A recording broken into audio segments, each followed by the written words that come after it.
Менің ойымша, бүгінгі таңда Болат Өтемұратов қоры бұл тұрақты жүйе деп те сипаттауға болады, тірі ағза деп те сипаттауға болады. Яғни, мысалға мен біздің қор тек қана тұрақты жүйе немесе тірі ағза деп сипаттай алмаймын. Екеуінің де қосындысы деп айтар едім. Неге десеңіз, бүгінде біздің Болат Өтемұратов қоры осы 10 жылдан астам өзінің елге қызметі кезеңінде нақты жүйелі үдерістерді жүзеге асырып келе жатыр. Жүйелі деп сызып айтамын. Одан кейін осы 10 жылдан аса мерзімде қор басымды бағыттарда өзінің бірегей тәжірибесін жинақтай алды. Мамандандырылған, сұраныс жоғары, бірегей үлкен тәжірибе жинақтады. Одан кейін осының бәрін мүмкін еткен әрине бұл адамдар, яғни команда. Ең маңыздысы осы, мен жаңа 3 құрамдас бөлікті атап өттім ғой. Ең маңыздысы бұл сенім. Бұл біздің жобаларға, біздің қор жүзеге асырып жатқан, елге қызмет етіп жатқан жобаларға халықтың сенімі және осы жобаларды бірге жүзеге асырып жатқан біздің қордың серіктестері және достарымыз десек те артық айтпаймын, сенім бұл өте маңызды. Осы тұрғыдан келгенде біз тұрақты жүйеміз. Бір жағынан. Екінші жағынан біз тірі ағзамыз. Өйткені біз бір орында тұрған жоқпыз. Әлем де бір орында тұрған жоқ. Әлем ұдайы өзгеріп жатыр. Адамдар да бір орында тұрған жоқ. Адамдар да өзгеріп жатыр. Адамдардың сұраныстары да өмірге деген өзгеріп, талаптары, сапаға деген талап өсіп жатыр. Сондықтан осы тұрғыдан келгенде біз тірі ағза ретінде, менің ойымша, біздің қор жалпы өзгерістерге ашық, өзгерістерге бейімделуге ашық. Бұл біздің өзектілігімізді және бізге деген сұранысты тірі ағза ретінде ұдайы жақсартуға мүмкіндік береді. Сондықтан сұрағыңызға жауап, тұрақты жүйеміз де, тірі ағзамыз да.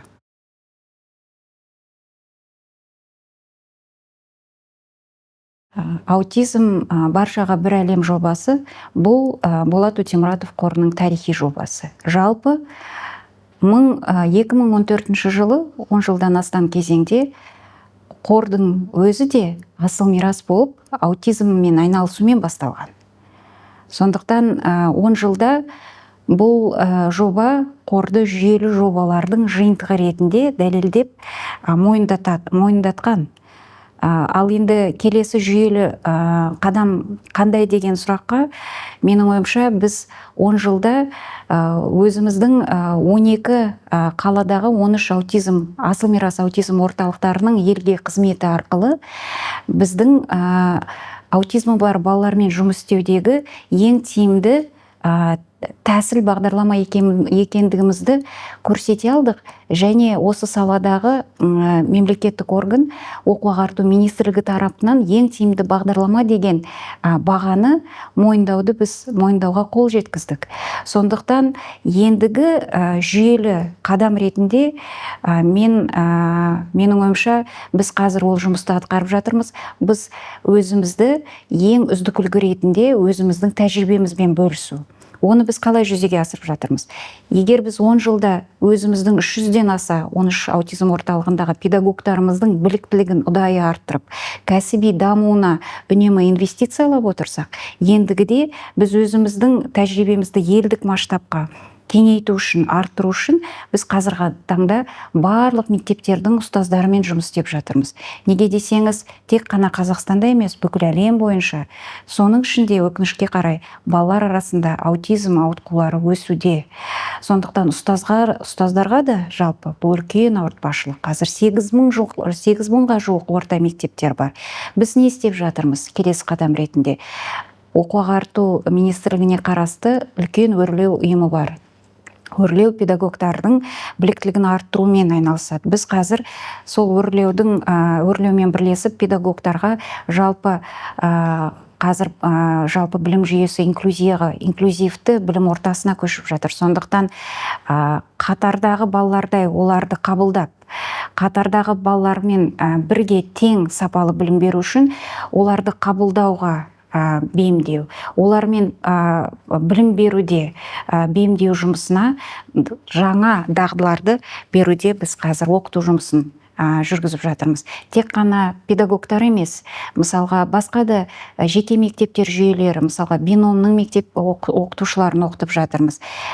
Келесі тағы да сапалы деңгей ретінде біз ұйымдармен жұмыс істеп жатырмыз. Мысалға Біріккен ұлттар ұйымы, өздеріңіз білесіздер, бірнеше жыл бұрын 2 сәуірді әлем бойынша аутизмді кеңінен тарату, ақпараттандыру күні ретінде белгіледі. Біз осы сәуір айында 25 жылға үздік үлгі ретінде, үздік тәжірибе ретінде, мысал ретінде алға тартуымызға болады. Эйр Астана еліміздің жетекші авиа тасымалдаушысының қызметкерлерімен жалпы осы саяхаттаудағы аутист балаларды сүйемелдеу бағдарламасына интенсивті тренинг өткіздік. Ақпарат тараттық. Аутист балалар салған суреттер бояу кітапшаларын рейстарда тараттық. Бұл бір ғана көрініс. Басқа ұйымдардың қызметкерлерімен де олардың сұранысы бойынша аутист балалармен қалай жұмыс істеу керек, олардың ата-аналарына қалай қолдау көрсету керек. Біз сол оқытушылық, қазір ағартушылық жұмысты жаңа жүйелі қадам ретінде қолға алып жатырмыз. Одан кейінгі тағы да жаңа бір үлкен біз үшін сапалық келесі жүйелік қадам, бұл әрине бизнестің үлкен жастағы аутизм ауытқулары бар адамдарды, ересек адамдарды өздерінің еңбек қауымдастықтарына қабылдау. Бұл біз үшін өте маңызды жаңа жүйелі қадам. Біз сол қадамды қазір бірлесіп бизнес болсын, әлеуметтік жауапкершілігі жоғары қоғам мүшелерімен бірлесіп қолға алу жолындамыз. Біз жуырда Болат Өтемұратов қорының құрылтайшысы, қамқоршылық кеңесінің мүшесі Болат Жамитұлының алдында біздің қордың осы алдағы 3 жылда жүзеге асыратын бірнеше жобасын, бірнеше әлеуметтік маңызы жоғары жобаларын қорғап шықтық, және осы қыркүйектен бастап зерттеушілік тұрғыдан бастап кетіп жатырмыз. Бірінші үлкен жоба бұл Болат Өтемұратов қорының бұған дейінде Арал теңізінің мәселесіне жалпы тек қана елдік қауымдастығын емес, бүкіл халықаралық қауымдастықтың назарын аударту, жергілікті халыққа көмек көрсету тұрғысынан бірқатар жобалар жүзеге асырылған. Ал енді біз қолға алып жатқан жаңа жобамыз бұл Арал теңізінің түбінің экожүйесін жақсарту бағдарламасы. Бұл былай қарағанда сынақ форматындағы пилоттық 3 жылдық жоба. Бұл жобадағы бірегейлік тұрғысынан бұған дейінгі жасалып жатқан жұмыстармен салыстырғандағы артықшылығы бұл Аралдың түбін көгалдандыру жұмысына халықаралық ғалымдарды тарту. Бұл жерде біле білсеңіздер 24-26 жылдары Арал теңізін сақтау халықаралық қоры 5 арал мемлекеттерінен тұратын. 24-26 жылдар аралығында біздің еліміздің президенті Қасым-Жомарт Кемелұлы Тоқаев осы қорда президент төраға болып есептеледі.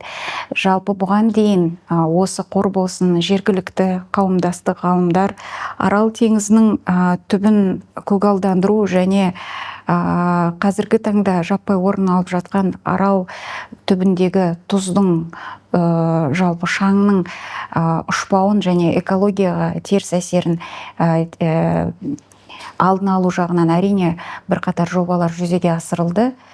Біз осы жобаға Американың Калифорния университетіндегі бірқатар ғалымдар жасаған бірегей инновациялық технологиясын ИСИД деп аталады. Сол технологияны қолдану арқылы сонымен қатар жергілікті Қызылорда Қорқыт Ата университетінің Арал мәселесімен айналысатын бірқатар ғалымдары, жаңа мен атап өткен аралды сақтау халықаралық қорының сарапшыларымен бірлесіп, біз 26-28 жылдар аралығында осы инновациялық технологияны қолдану арқылы және био алуандылық дейміз ғой, бұған дейін егер Арал теңізінің түбінің жалпы Қазақ тарапына тиесілі 2,2 миллион гектар жері болса, қазіргі таңда өкінішке қарай жаппай түбінің, Арал теңізі түбінің кеуіп кетуі салдарынан сол бізге тиесілі 2,2 миллион жердің жартысы ғана, өкінішке қарай 1,1 миллион гектар жер ғана көгалдандырылуға болады. Сондықтан да 24-ші жылы ел президенті Қасым-Жомарт Кемелұлы Тоқаев осы 1,1 миллион гектар жерді көгалдандыруға тапсырма берген. Сол кезеңнен бастап ақпаратқа сәйкес, бізде қолда бар ақпаратқа сәйкес 600 мың гектар жер көгалдандырылған. Бірақ бүгінге сәйкес сол 600 мың гектар көгалдандырылған жердің қаншасы жасарып кетті, қаншасы мысалға тұздың ары қарай ұшуын тоқтатты деген мысалға ғылыми тұрғыдан әлі дәлелдеуде жоқ. Және көп жағдайда бұл қолмен отырғызылатын саксауыл. Ал біз осы инновациялық жобаның шеңберінде қолданылатын америкалық ғалымдардың ойлап шығарған ИСИТ технологиясы арқылы оны жаппай дрон арқылы отырғызу бір тәсіл. Екіншіден, бұл технология ағаштан жасалған спираль түріндегі ИСИТ технологиясын және оның отырғызатын мысалға галофит өсімдіктерінің тұқымдары жергілікті Қорқат Ата университетінің ұсынысымен тек қана сарсазан емес, галофит өсімдіктерінің бірнеше түрлері сол спираль түріндегі ИСИТ технологиясына арнайы жасақталған ылғалданған топырақпен, және екінші технология ИСИТ түрі бұл арнайы гель түріндегі ылғал сумен отырғызылып, соның нәтижесінде жаппай дронмен отырғызылған инновациялық технологияның нәтижесінде отырғызылған галофиттік алуан түрлі өсімдіктер кепкен болса да, өте қатты болса да теңіздің түбіне бұған дейінгі тұқымдармен салыстырғанда мейлінше салыстырмалы түрде тереңірек түсіп, және оның топыраққа сіңісуі, соның нәтижесінде өсуін біз қазіргі таңдағы 15%-дан салыстырмалы түрде 20-25%-ға дейін өсіру, арттыру мақсатын қойып отырмыз.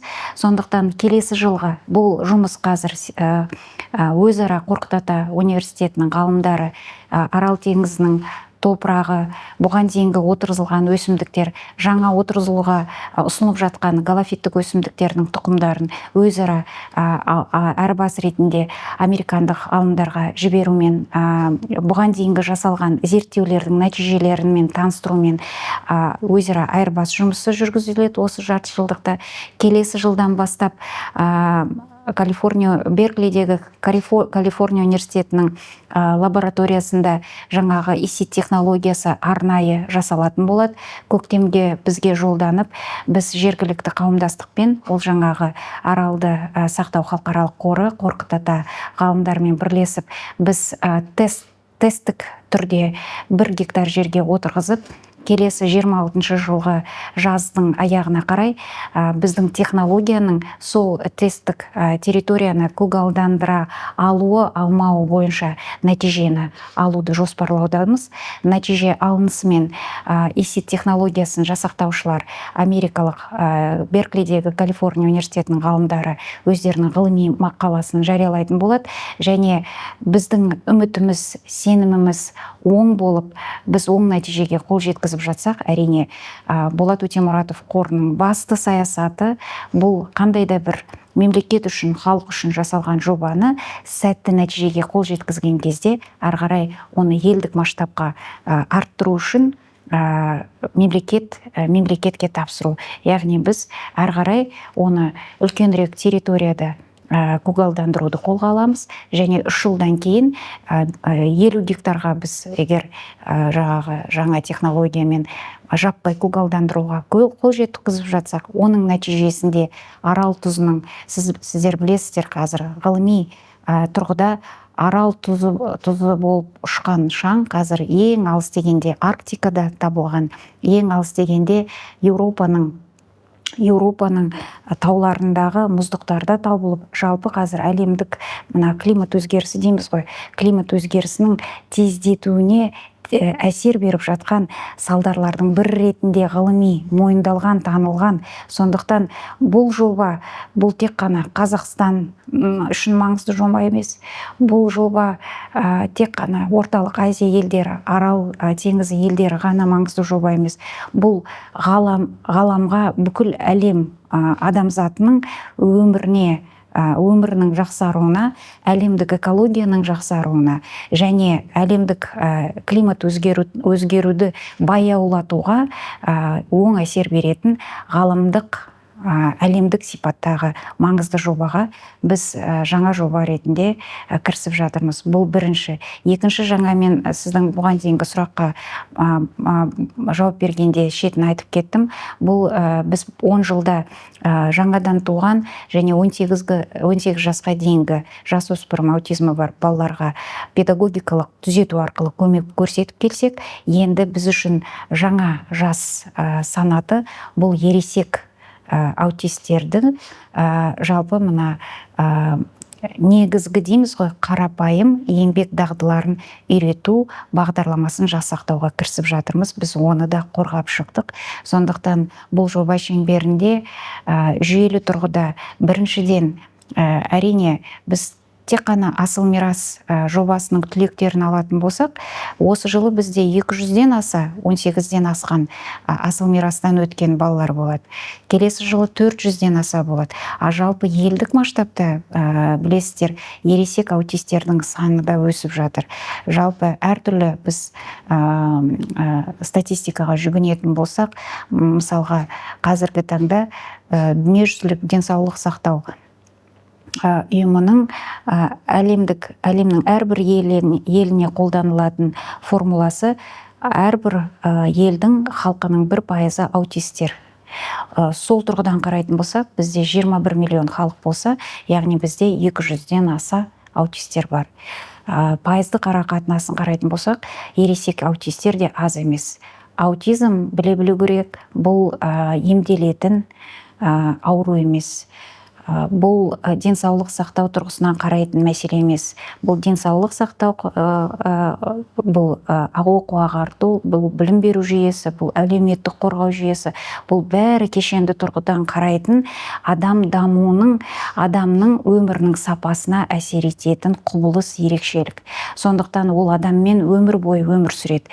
Сондықтан біз адамға құндылық ретінде біздің конституциямызда айтылғандай, ата заңымызда айтылғандай, еліміздің басты байлығы да, құндылығы да адам ретінде қарайтын болсақ, бұл жобаның жалпы Қазақстан халқының бөліп жармаймыз, аутист болсын, қатардағы адам болсын, жалпы адамның өмірінің сапасын жақсартуға қолға алынып жатқан үлкен маңызды жүйелік жоба.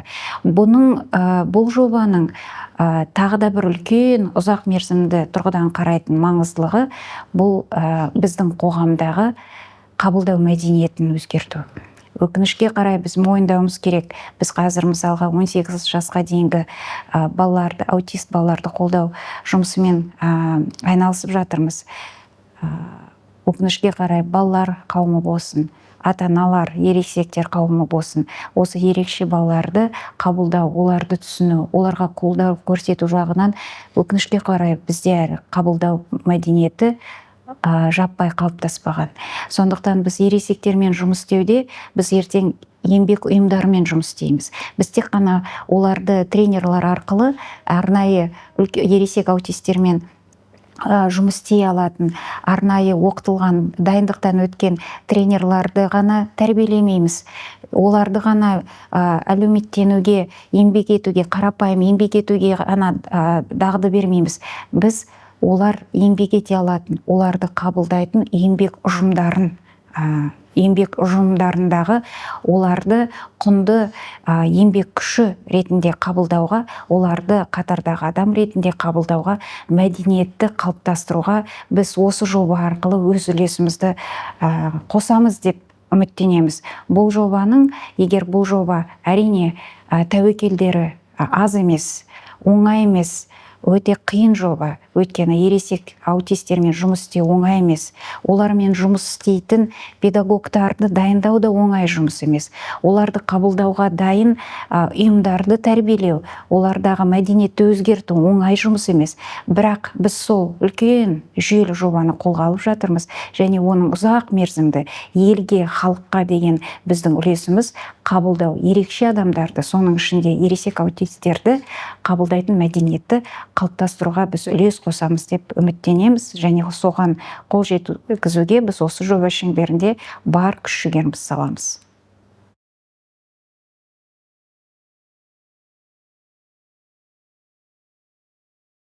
Жалпы көп жаққа кетіп қалу қаупі, бұл қандай да кез келген ұйымда бар қауіп.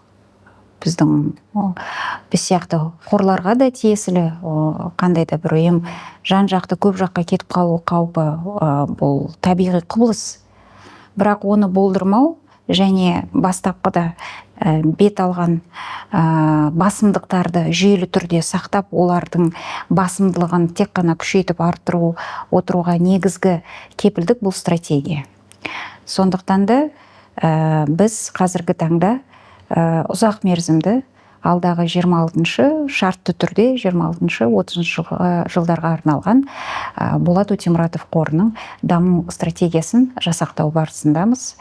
Бұл жерде елге қызмет тұрғысынан қордың Қазақстандағы ең ірі жеке қайырымдылық қоры ретіндегі негізгі даму бағыттары бұл білім беру, денсаулық сақтау, әлеуметтік инфрақұрылымды дамыту, қоршаған ортаны қорғау, мәдениет, спорт, осы бірнеше басымды бағыттағы біздің жүйелі жобаларымызды әрі қарай жүйелі түрде жаңа сапалы деңгейге шығару тұрғысынан біздің даму стратегиясында және халықаралық жалпы жаһандық деңгейге шығу тұрғысынан біздің даму стратегиямыз, менің ойымша, жаңа сіз сұрақта қойған көп жаққа кетіп қалмау қаупін болдырмау және өзіміздің басымды жүйелі бағыттарымызды ұстануға негізгі кепілдік ретінде даму стратегиясын біз жасақтаймыз деп қазір сол бағытта жұмыс істеп жатырмыз.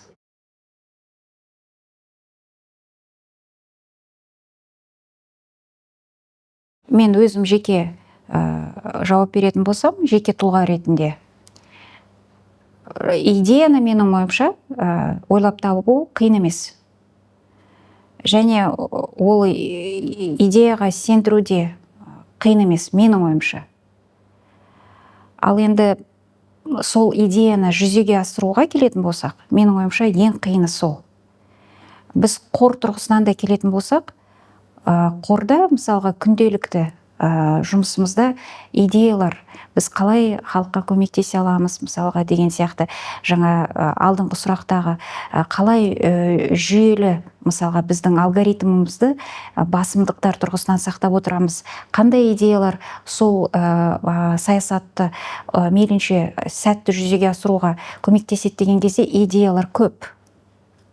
Және жалпы менің ойымша, ол идеяның сәтті болатыны сендіру, былай қарағанда, кәсіби тұрғыдан сен маман болсаң және сенің мықты аргументтерің болса, қиын емес. Ең қиыны сол идеяны жүзеге асыру. Мысалға, қазір мен жаңа айттым ғой, біздің идеямыз аралды көгалдандыру. Бірақ көптеген тәуекелдер бар, ғылыми тұрғыдан, бұған дейін жасалып жатқан жұмыстың нәтижелері бар. Бірақ бізде бұл жерде инновациялық технология, бір жаңа үміт бар. Сондықтан біз сол идеяны жүзеге асыра алсақ, менің ойымша, ең маңыздысы да, ең қиыны да сол. Идеяны ойлап табу, ол идеяға сендіру қиын емес. Оңай да емес, бірақ қиын емес. ал ең қиыны оны жүзеге асыру, және сол идея жүзеге асқаннан кейін соның нәтижесіне, сол нәтиженің игілігінің жарамды екендігіне, маңызды екендігіне халықты сендіру.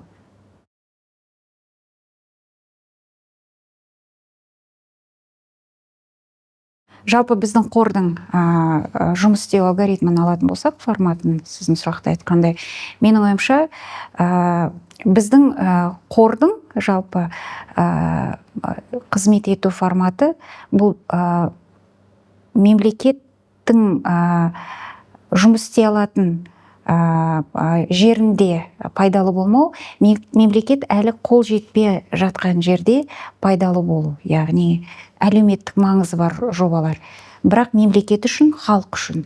Сол тұрғыдан келгенде, менің ойымша, біз бұған дейін аутизм болсын, біздің әлеуметтік инфрақұрылым саласындағы жаңа жобаларымыз болсын, білім саласы, денсаулық сақтау саласы, қоршаған орта, қайсын алмасақ та, қазіргі таңда ең тиімді формат ретінде өзін дәлелдеп келе жатқан формат бұл мемлекет жалпы жобада қолайлы жағдай жасаушы, бизнес өзінің тиісті ресурстарымен келуші, және сол жобаны басқарудағы өзінің алдыңғы қатардағы тәжірибесімен келуші, қоғамдық ұйымдар, үкіметтік емес ұйымдар, олар жергілікті қауымдастықтармен көп жұмыс істейді. Сондықтан жергілікті қауымдастықтардың, халықтың мейлінше қажеттіліктерін егжей-тегжейлі береді. Олар да өзінің ақпараты мен білімімен келсе, міне мемлекет қолайлы жағдай жасаушы, бизнес ресурстар басқарушы, тиімді тәжірибені әкелуші, қоғамдық ұйымдар жергілікті қауымдастықтардың, халықтың қажеттіліктері бойынша өз білімімен келсе, менің ойымша, біз сияқты қорлар осы форматтың қалай үйлестірушісі бола алса, менің ойымша, қандай да бір әлеуметтік маңызы бар, халыққа әлеуметтік маңызы бар, мемлекет үшін халыққа маңызы бар жобаны жүзеге асыруда осы 4 құрамдас бөлік, менің ойымша, ең тиімді форматты жүзеге асырудағы кепілдік етушілер деп алға тартуға болады. Жалпы мен Болат Өтемұратов қорына жуырда ғана келдім. Жарты жыл әлі болған жоқ. Осы жылғы сәуірде қосылдым. Менің ойымша, жалпы менің Болат Өтемұратов қорына елге әлеуметтік қызмет етіп жатқан қорға келуімдегі басты себептің өзі де қордың миссиясы менің өмірлік ұстанымыма жақын болуы. Сондықтан әрине мен мысалға мына жоба маған жақын, мына жоба маған ерекше әсер етеді, мына жоба ерекше жақын деп мен бөліп жарып айтқым келмейді.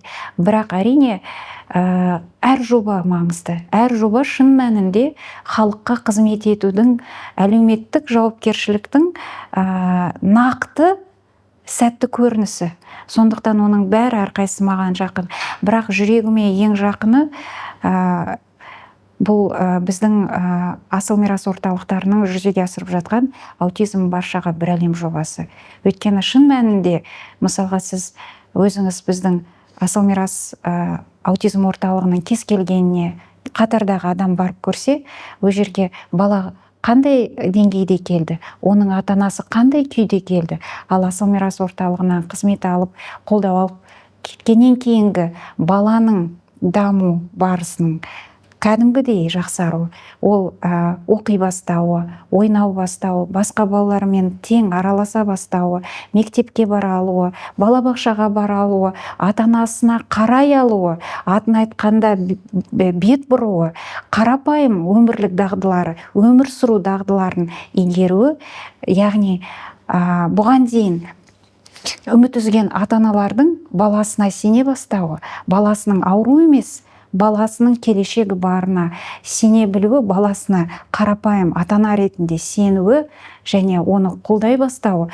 қолдай алуға тиісті сапалы дағды алуы, сол өзгерісті көру, менің ойымша, аутизм жобасы тек қана менің емес, кез келген адам зерттеп көз жеткізсе, бұл менің ойымша біздің қордың да мен де жаңа келіп жатқан қорға келіп жатқан жаңа басшы ретінде бұл менің ең жүрегіме қордың жүзеге асырып жатқан халыққа қызмет тұрғысынан жобасының ең жақыны десем мен артық айтпаймын. Бұл күйді кез келген біздің қордың қызметін алып жатқан азаматтар кешеді де, кешті де. Менің ойымша бұл сенімділік пен сенім. Жаңағы аутизм жобасын алсақ, бізге менің балама көмектеседі ау деген үміт сеніммен келеді. Және баласының өзгергенін көрген ата-ана маған көмектесті, әрі қарай көмектесе алады. Бұл ең тиімді, бұл ең сәтті жоба деген сенімділік. Менің ойымша біздің қор жүзеге асырып жатқан бұл әлеуметтік инфрақұрылым болсын, қоршаған ортаны, мәдениет, спорт, аутизм болсын, қай жобаны келгенде де оның игілігін көрген адамның мен қалаған кешетін күйі бұл сенім мен сенімділік.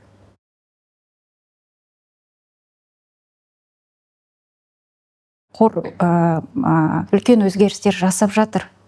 Мен де сол өзгерістердің ары қарай артуына, жақсаруына өз үлесімді тигізсем деген үмітпен келдім. Яғни мен қор өзгеріс жасап жатыр деген сеніммен келдім қорға. Ал нақты бір сәтті елестететін болсақ, мен осы қорға сәуір айында келген кезде ең алғашқы қордың жұмысымен танысу тұрғысынан қадамым ретінде біздің асыл мирас орталықтарына барып, біз сол жерде балаларға қызмет етіп, қолдау көрсетіп жатқан азаматтармен таныса бастағанмын. Сол кезде біздің бір асыл мирас орталығында ата-анамен сөйлесу мүмкіндігі болды. Сондағы ата-ананың көзіне жас алып, маған өзінің әсерін айтқаны, маған шын мәнінде біздің жасап жатқанымыз қандай өте дұрыс нәрсе, өте маңызды нәрсе екеніме тағы да бір мәрте сол сәтте өзім солай бір сәт тоқтап жасап жатқанымыздың қаншалықты маңызды екендігін, қаншалықты керек екендігін түсініп, өте терең түсінуге маған ерекше әсер еткен сәт. Сол ата-ана, білесіз бе, біз асыл мирасты таппай тұрып, асыл мирасты білмей тұрған кезде біз баламыздың болашағына сенген жоқпыз. Баламыздың адам болатынына сенген жоқпыз. Тек асыл мирасқа келген кезде біз баламыз қатардағы бала бола алатынына, өзгеріс жасауға мүмкіндік барын көргенде ғана баламыздың сөйлей бастап, қатарға қосыла алатынына біз көзіміз жеткенде баламыздың келешегі бар екендігіне сеніміміз пайда болды деген кезде, сонда мен бір ерекше, өзім де ата-анамын ғой, сонда ата-ананың баласына деген баласының келешегі бар екендігіне сенімін маған көзіне жас алып жеткізген кезде, мен сол сәтте қорға келген бірінші алғаш күндерімде, асыл мираста болған кезімде сондай бір кездесуден ерекше әсер алдым.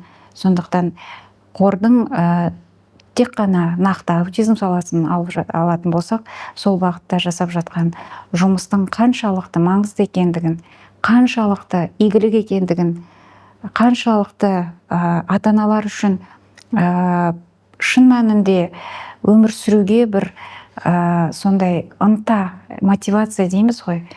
Олардың да балалары жақсы өмір сүре алады. Олардың да балаларының келешекке үміті бар екендігіне сендіру тұрғысынан, оларға бар жағынан қолдау көрсету тұрғысынан өте маңызды жұмыс екендігін тағы да бір көз жеткізуге, түсінуге, сенуге маған керемет бір әсер берген ата-ананың маған деген ықыласы болды. Сол сәт, шын мәнінде мен сол сәтті әр кезде есіме сақтап, әр кезде ойымда алып жүретін сәт деп айтар едім.